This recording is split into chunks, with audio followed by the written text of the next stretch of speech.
Hello and welcome, Felix Stroud-Allen here with Paul Gribbon from 2sec, and we are going to be talking about GDPR 1 month in. Welcome, Paul. GDPR, we're a month in, lots of, has it been forgotten yet? Is it a bit like the millennium bug? Has it disappeared?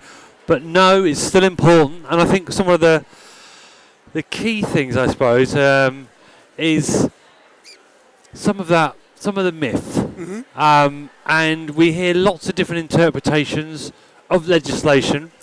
It'd be great to maybe discuss with you some of maybe your top 3 myths that GDPR, the myth busting for GDPR. Okay, I think you've already touched on the first one really, which was the point in time issue. It's certainly not like the Y2K millennium bug. This is an ongoing journey really to put the consumer and the citizen right at the forefront of data protection regulation.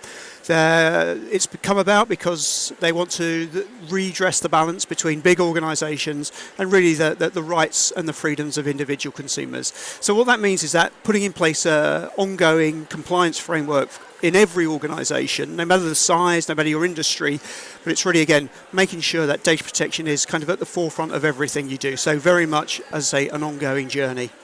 Well, and so what are you finding?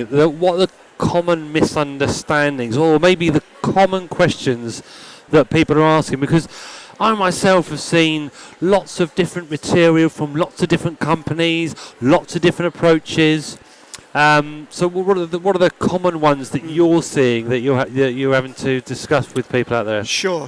One of the things that we've been trying very hard to dispel are those scaremongering stories around the size of the fines. Within the regulation, there is the ability to fine up to 20 million euros in certain circumstances. But we are trying to work very closely with organisations to take away a lot of that fear factor and give them some more realistic and bits of data that they can take into their organisations and start to work through and put those steps into place to help start to address those compliance issues. Yeah. So that's an important piece as well. So you're finding people are getting a bit worried about, what would be, what's the impact? How am I going to go to prison? Are we going to get fined? And I think a lot of GDPR, from my perspective, is making sure, as long as you're doing absolutely your best in terms of putting in place the right processes and practices, and that's demonstrated. Should you ever have a breach or have any investigation, then that's good enough. It's certainly a good start. I mean, there's an ongoing process. It is indeed, and it's making sure that organisations are taking it seriously by having individuals who are accountable. Yeah. Now, part of that is part of your compliance framework, but equally, it doesn't necessarily mean that you need to go out and start hiring a data protection officer all the time.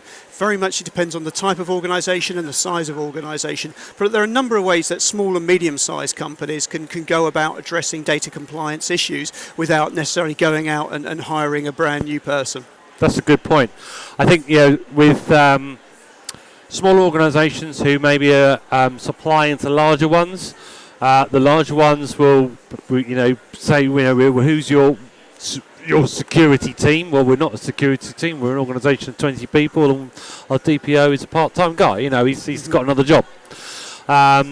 What are you finding? What are the key things that people can do in smaller organisations to make some significant gains in terms of becoming on the journey towards compliance? I think the first thing really is to understand why they're processing the data, how they're collecting it, and really understand their legal basis for processing that information. Now, within the regulation, there are 6 legal bases, but most should be looking at things like consent, contractual and legitimate interests, and each organisation will be processing that data very differently on different legal basis for different scenarios. So I think once you do that in the first instance, that will help you, give you a bit more comfort, especially if you're more in a B2B type environment. Your process is there and your legal basis for processing might be different if you're just directly interfacing with the consumer or the citizen.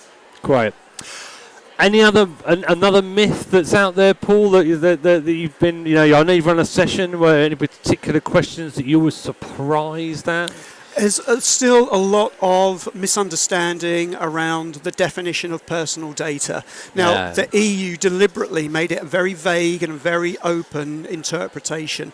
So what that does mean is that all organisations do have to look very carefully at each of those data elements, names, addresses, telephone numbers, even something like an IP address, because that could be considered as personal data within the regulation. Photo?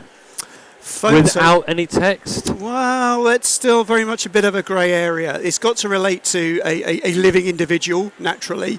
So that's something that, people do look at in a bit more detail. Right, brilliant stuff. Well, Paul, GDPR is something, it's a big, long topic, but thanks for taking the time to give us that brief sort of snapshot into it and some of the core myths. Thank you very much to Paul Gribbon from 2Sec. This is Felix Stroud-Allen reporting live from the meeting show. Thank you.